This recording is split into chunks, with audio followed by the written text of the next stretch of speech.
नमस्कार, अंचलाचल में आप सभी दर्शकों का हार्दिक स्वागत है। मैं हूं आपके साथ श्वेता शर्मा और चलिए शुरुआत सबसे अहम खबर के साथ रायपुर से, जहां शराब घोटाला मामला और इसमें बड़ी खबर आपको बता देते हैं। शराब घोटाला मामले में सौम्या पर बड़ा आरोप है। ईडी के वकील सौरभ पांडे ने जानकारी दी है। सौम्या चौरसिया पर 115 करोड़ शराब घोटाले से पैसा लेने का आरोप है।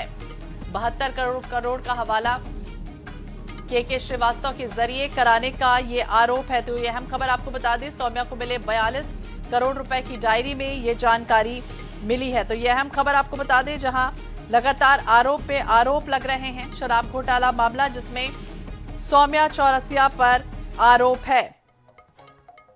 तो 72 करोड़ का हवाला के श्रीवास्तव के जरिए कराने का आरोप है। सौम्या चौरसिया की मुश्किलें लगातार बढ़ती जा रही हैं और हाल ही में जिस तरह से अदालत में उन्हें पेश किया गया, रायपुर की विशेष अदालत ने सौम्या चौरसिया को 14 दिनों की न्यायिक रिमांड पर भेजा भी।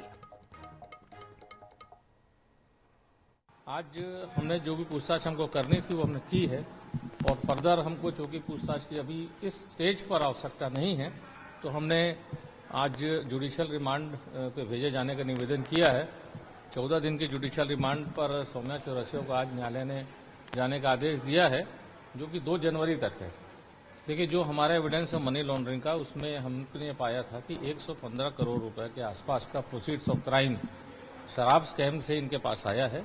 और जैसे कि के श्रीवास्तव ने अपने स्टेटमेंट में बताया था कि 72 करोड़ रुपए के आसपास का पैसा उसने हवाला किया है सौम्या चौरसिया के डायरेक्शंस पे।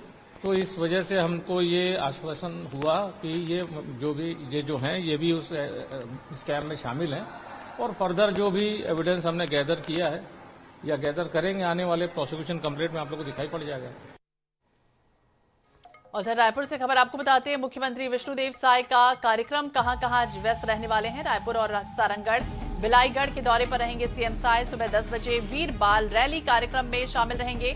सुबह 11:45 पर सारंगगढ़ बिलाईगढ़ के लिए रवाना होंगे और दोपहर 12:30 पर बाबा गुरु घासीदास रजत जयंती समारोह में शामिल रहेंगे।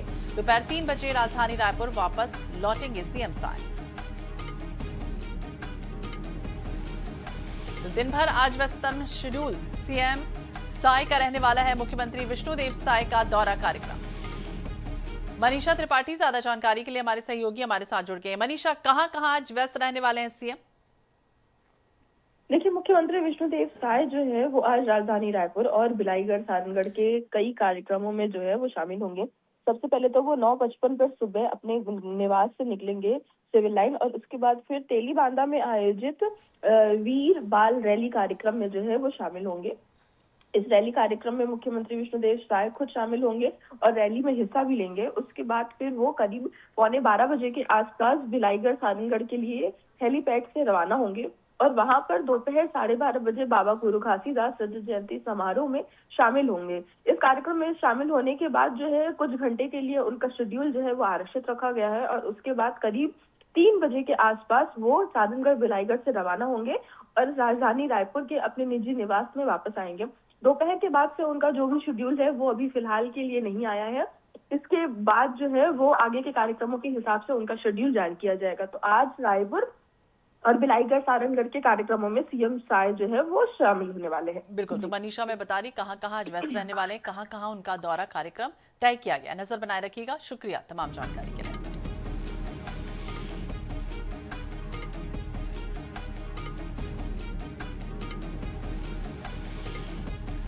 तो मुख्यमंत्री विष्णुदेव साय का दौरा कार्यक्रम आपको बता देते कहां रायपुर और सारंगगढ़ बिलाईगढ़ के दौरे पर सीएम साय आज रहेंगे। सुबह 10 बजे वीर बाल रैली कार्यक्रम में शामिल रहने वाले हैं। सुबह 11:45 पर सारंगगढ़ बिलाईगढ़ के लिए रवाना और दोपहर 12:30 बजे बाबा गुरु घासीदास रजत जयंती समारोह में शिरकत करेंगे। इसके बाद 3 बजे राजधानी रायपुर वापस लौटेंगे। कांकेर से खबर आपको बताते हैं, अंबाबेड़ा क्षेत्र जहां बड़े तेवड़ा गांव में शव दफनाने को लेकर आदिवासी और धर्मांतरित समुदाय के बीच हिंसक झड़प हुई। विवाद इतना बढ़ा कि दोनों पक्षों में मारपीट तक हो गई। कई घरों में तोड़फोड़ हुई। गांव के 2 चर्च में आग लगा दी गई। हालात बिगड़ा, इसके बाद पुलिस को लाठी चार्ज तक करना पड़ा। इस घटना में अतिरिक्त पुलिस अधीक्षक अंतागढ़ आशीष बंछोड़ सहित 20 से अधिक पुलिसकर्मी घायल हो गए। प्रशासनिक हस्तक्षेप के बाद सहमति बनी कि अंतिम संस्कार आदिवासी रीति रिवाज से होगा। मामले पर गृह मंत्री विजय शर्मा ने कहा कि प्रलोभन देकर धर्मांतरण किए जाने से समाज में नाराजगी है। उन्होंने घटना को चिंताजनक बताया है। गृह मंत्री ने कहा कि वर्तमान में स्थिति सामान्य है, पुलिस ने बहुत अच्छा काम किया है।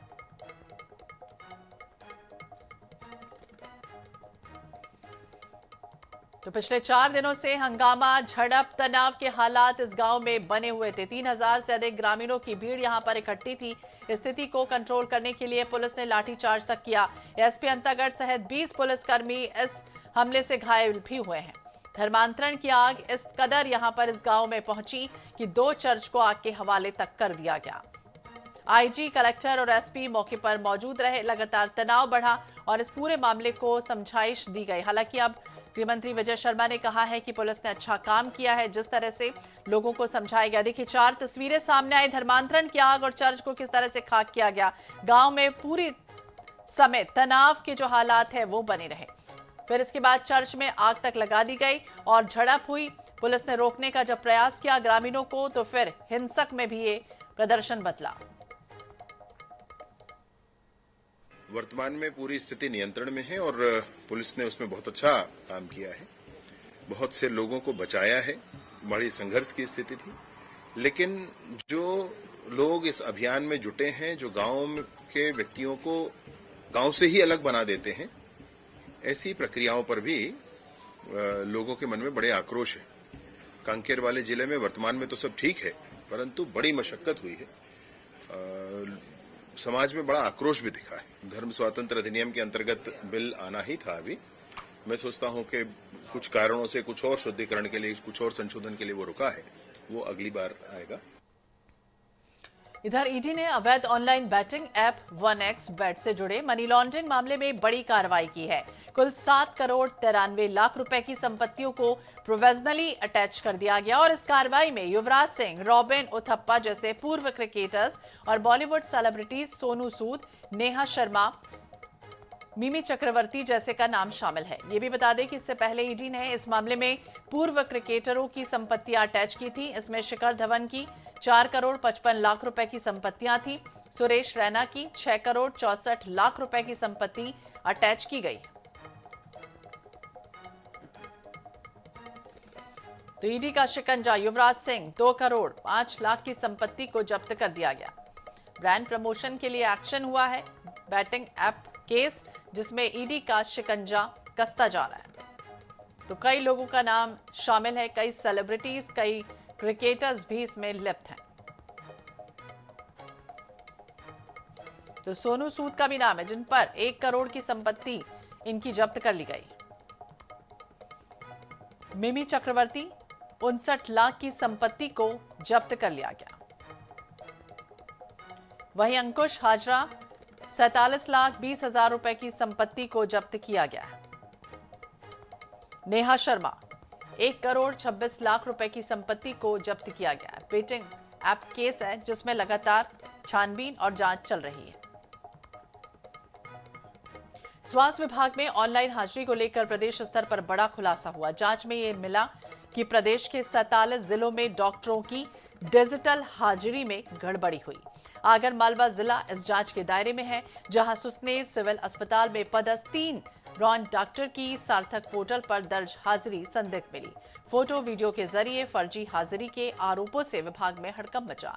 भोपाल से जारी पत्र के अनुसार सुसनेर सिविल अस्पताल और पीएचसी सोयत कला में बॉन्ड डॉक्टरों की ऑनलाइन उपस्थिति नियमों के खिलाफ दर्ज की जा रही थी। जांच में धुंधली फोटो, पुराने वीडियो, बिना फेस ऑथेंटिकेशन से हाजिरी के मामले सामने आए हैं।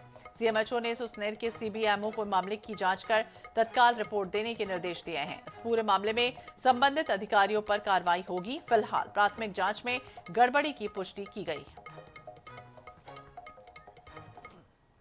एक पत्र के माध्यम से अवगत कराया गया है 16/12 को ही कि इनके द्वारा ये उपस्थिति अनैतिक रूप से लगाई गई, जिसकी आप जांच कर संबंधित के उपस्थिति के संबंध में आप हमें संपूर्ण जानकारी दें।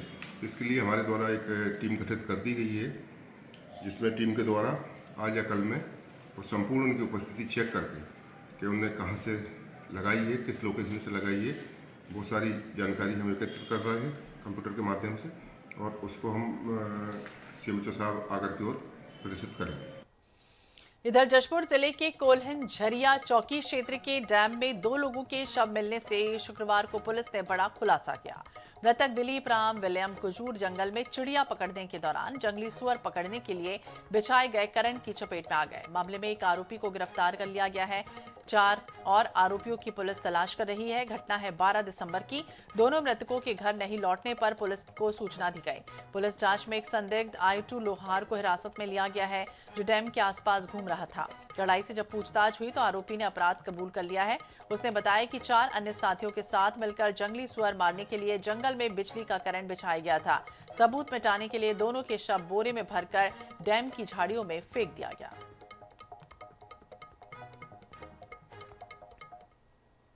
पुलिस को गुमराह करता रहा, लेकिन मनोवैज्ञानिक तरीके से और पूछताछ कड़ाई से पूछताछ करने पर उसने अपना अपराध कबूल किया और बताया कि वह दिनांक घटना को जंगली सुअर मारने के लिए खेत में जंगल में एक इलेक्ट्रिक का तार खुला था उसको बिछाया था, और उसी के चपेट में आने से ये दोनों मृतकों की मृत्यु हो गई। अलीराजपुर की बात करें तो शुक्रवार सुबह दादा गुरु की सेवा दल का खाद्यान्न वाहन दुर्घटनाग्रस्त हुआ। करजवानी पहाड़ी पर ब्रेक फेल होने के कारण वाहन बेकाबू हो गया, पलट गया और इस हादसे में वाहन में सवार 5 लोग घायल हो गए, जिनमें से एक की हालत गंभीर है और ये घटना बथवाड़ से साकड़ी की ओर जाते समय ग्राम करजवानी की पहाड़ी पर हुई। ब्रेक फेल हुआ, जिसके बाद वाहन बेकाबू होकर नीचे की ओर जाने लगा और सामने पड़े एक पत्थर से टकराया, क्षतिग्रस्त हुआ। इस टक्कर से एक बड़ा हादसा टल गया। मौके पर बड़ी संख्या में स्थानीय ग्रामीण पहुंचे और घायलों को दुर्घटनाग्रस्त वाहन से निकालकर जिला अस्पताल पहुंचाया गया। उनके साथ में ये जो खाद्यान्न का जो वाहन चल रहा था, उनके साथ में थे ये लोग। तो ये 5 लोग थे, उसमें से एक थोड़ा सा घायल है, तो इनका भी प्राथमिक उपचार चालू कर दिया है और CT स्कैन कराया तो माइनर सा इसमें थोड़ा सा फ्रैक्चर दिख रहा है अपने को। बाकी और जांचें कराई है तो उसके और इनका प्राथमिक उपचार अभी अपने पास चालू है। भारतीय क्रिकेट टीम के उभरते खिलाड़ी और मध्य प्रदेश का गौरव रजत पाटीदार ने शुक्रवार को उज्जैन पहुंचकर बाबा महाकाल के दरबार में हाजिरी लगाई। रजत ने ज्योतिर्लिंग के दर्शन किए और भगवान की विशेष भोग आरती में वो शामिल रहे। पाटीदार के उज्जैन पहुंचने की खबर मिली, फैंस इकट्ठे हो गए और इस दौरान मंदिर प्रबंध समिति ने क्रिकेटर गौरव रजत का विधिवत स्वागत किया। मंदिर के उप प्रशासक SN सोनी ने रजत पाटीदार को बाबा का आशीर्वाद स्वरूप दुपट्टा पहनाया, प्रसाद भेंट कर सम्मान किया। गौरतलब है कि पाटीदार अक्सर महत्वपूर्ण मैच या फिर दौरों से पहले बाबा महाकाल का आशीर्वाद लेने के लिए उज्जैन आते हैं। आज बाबा महाकाल के दरबार में श्री रजत पाटीदार जी आए थे और जो रॉयल चैलेंजर बेंगलोर की कैप्टन है और उन्होंने विजय भी हासिल करी। बाबा महाकाल का आशीर्वाद लेने में आते रहते हैं और बाबा ऐसे ही उनको कृपा बना के रखे और उनको खूब उन्नति प्रदान करें। मध्य प्रदेश के ऐतिहासिक नगरी खजुराहो में आयोजित अंतर्राष्ट्रीय फिल्म महोत्सव और ऐसे में फिल्म एक्टर पूनम ढिल्लन में भी भागीदारी निभाई। इस दौरान खजुराहो शिल्पग्राम में आयोजित पत्रकार वार्ता में पूनम ढिल्लों ने कहा कि खजुराहो में कल्चर है, नेचर ब्यूटी है, लेकिन कनेक्टिविटी एक मुद्दा है। हालांकि फ्लाइट्स झटका मारते मारते आ ही जाती है। उन्होंने कहा सरकार इस ओर ध्यान देगी तो ठीक हो जाएगा। वहीं ढिल्लन ने मुंबई से कनेक्टिविटी को जरूरी बताया। इस दौरान पूनम ढिल्लन ने यह भी कहा कि खजुराहो में रहकर फुल एंजॉय करना चाहती हैं। यहाँ की ब्यूटी कल्चर को देखना जरूरी है। वापस जाने से पहले मैं ये नहीं कहना चाहती कि खजुराहो आकर यहाँ कुछ नहीं देखा। कोशिश ये करूंगी कि बार बार खजुराहो आऊं।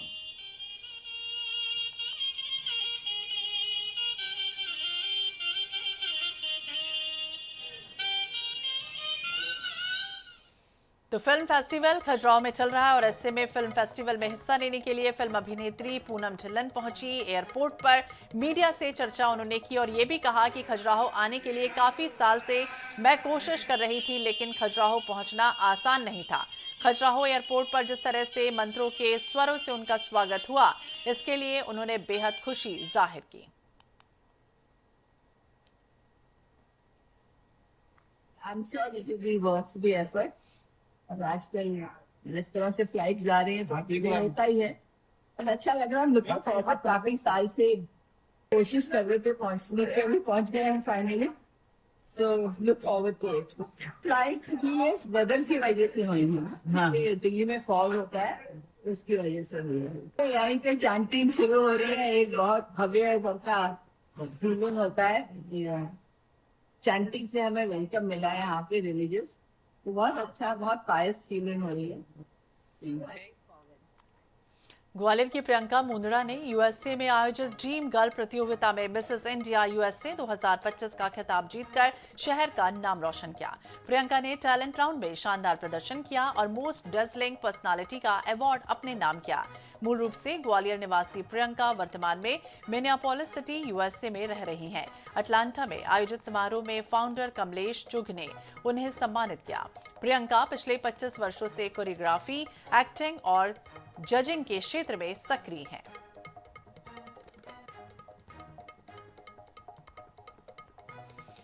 और अपराधों पर प्रभावी नियंत्रण और समाज के सामने संवेदनशील और सकारात्मक छवि पेश करने के लिए मध्य प्रदेश पुलिस अब ध्यान और योग का सहारा ले रही है।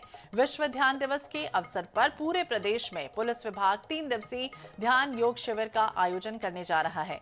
शिविर में अनेक तरह की ध्यान मुद्राओं के माध्यम से शरीर और मन की नकारात्मक ऊर्जा को सकारात्मक ऊर्जा में बदलने का प्रयास होगा। आगर मालवा जिले में लगाए गए इस शिविर के पहले दिन 120 पुलिस जवानों ने सहभागिता निभाई। पुलिस का ये मानना है कि ध्यान और योग से न केवल मानसिक तनाव कम होगा, बल्कि काम के प्रति एकाग्रता, व्यवहार में सकारात्मक बदलाव भी आएगा। ग्रामीण क्षेत्रों की ग्राम रक्षा समितियां शहर के जिम्मेदार नागरिकों को इस अभियान से जोड़ने की योजना है और इसके लिए विभाग के 4 पुलिसकर्मी हैदराबाद से विशेष प्रशिक्षण लेकर आए।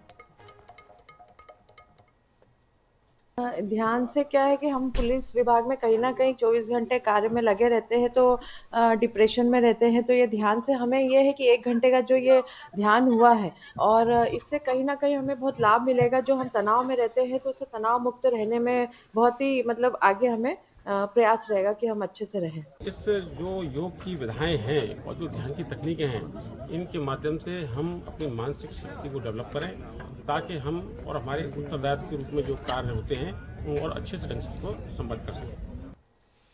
सूरजपुर में शीतलहर का असर देखने को मिल रहा है। सुबह हो या फिर रात हो, इसके समय ठंड काफी तेज हो गई। कई क्षेत्रों में घना कोहरा छा गया तो विजिबिलिटी कम है, जिससे सड़क यातायात प्रभावित है। न्यूनतम तापमान काफी नीचे दर्ज किया गया और कोहरे के कारण सुबह 10 बजे के समय लोगों को आवागमन में अच्छी खासी परेशानियों का सामना करना पड़ रहा है। ठंड के बचाव के लिए लोग लगातार अलाव हो या फिर गर्म कपड़ों का सहारा इस समय ले रहे हैं। लोगों ने कहा है कि 30 साल बाद ऐसी ठंड पड़ रही है, जिसे देखते हुए सार्वजनिक जगहों पर प्रशासन को अलाव की व्यवस्था करनी चाहिए। बहरहाल ठंड ने आम जीवन पर अच्छा खासा असर जरूर डाला है। सूरजपुर का इतिहास ऐसा हो गया है कि यहाँ राजनीतिक पारा बहुत हाई है और मौसम का पारा बहुत नीचे चला गया है। ये 25-30 वर्षों में इतनी ठंड पड़ रही है और निश्चित रूप से बुजुर्गों को और बच्चों को ज्यादा ध्यान देने की जरूरत है। लगभग 30 वर्ष के बाद ऐसा ठंड सूरजपुर जिले में देखने को मिल रहा है। देखिए, आप जैसे बता रहे हैं 10 बज रहा है और आप एक बार नज़र घुमा के देखिए, चारों तरफ कोहरा है, कुछ भी दिखाई नहीं दे रहा है। अत्यधिक वर्षा जो इस साल हुआ है, इसका असर ठंड में यहाँ देखने को मिल रहा है। दुर्ग जिले के सभी 6 विधानसभा क्षेत्रों में एसआईआर का कार्य पूरा कर लिया गया है और अब प्रशासन नए सिरे से मतदाताओं की जांच और वोटर लिस्ट को अपडेट करने की प्रक्रिया में जुटा है। बिना किसी रुकावट के तय मानक के अनुसार कार्य पूरा करने का लक्ष्य है। इसके लिए जिले के 1397 बीएलओ को फॉर्म 6 वितरित करने का निर्देश है। इसमें नए मतदाता नाम जुड़वा पाएंगे, पात्र मतदाता पोलिंग बूथ बदल सकेंगे और ये प्रक्रिया वोटर लिस्ट के ड्राफ्ट प्रकाशन के बाद शुरू होगी। ये भी बता दें कि एसआईआर स्टेटस रिपोर्ट के अनुसार दुर्ग जिले में 37,099 मतदाता मृत हैं। इनमें से सर्वाधिक 8,956 मृत मतदाता दुर्ग शहर में दर्ज हुए, तो वहीं भिलाई नगर में 4,120 मृत मतदाता मिले हैं। जानकारी भी मिली है कि 51,059 वोटर्स ऐसे हैं जिनका पता ही नहीं मिला। 4,48,000 वोटर्स ऐसे हैं जिनका नाम 2003 की सूची में नहीं था। SIR में ज़िले की जो 6 विधानसभा जो पूरी तरीके से हमारे ज़िले में आती हैं, उन सभी में फॉर्म्स का डिजिटाइजेशन कंप्लीट किया जा चुका है 100%। जिन मतदाताओं के फॉर्म अनकलेक्टेबल श्रेणी में डाले गए थे, उसके अलग अलग कारण थे। किसी की मृत्यु हो गई, कोई शिफ्ट हो गए, कोई कुछ लोगों ने दस्तखत करने से मना किया या किसी अन्य कारण से जो अनुपस्थित पाए गए, उन सभी का एक बार रीवेरिफिकेशन भी चल रहा है। कल तक इनका सभी का रीवेरिफिकेशन किया जाना है। गौ तस्करी विवाद को लेकर धमतरी में हिंदू संगठन ने कांग्रेस विधायक ओंकार साहू का पुतला फूका, साथ ही आक्रोश रैली भी निकाली गई। दरअसल ये पूरा मामला बालौद गौ तस्करी से जुड़ा है। बीते 6 दिसंबर को भरदा गांव में कुछ युवकों ने गौ तस्करी के शक में 3 युवकों की जमकर पिटाई कर दी, जिसके बाद धमतरी विधायक ने पिटाई करने वाले युवकों के खिलाफ मामला दर्ज कराया। वहीं प्रदर्शनकारी अब धमतरी विधायक पर गौ तस्करी का साथ देने का आरोप लगा रहे हैं।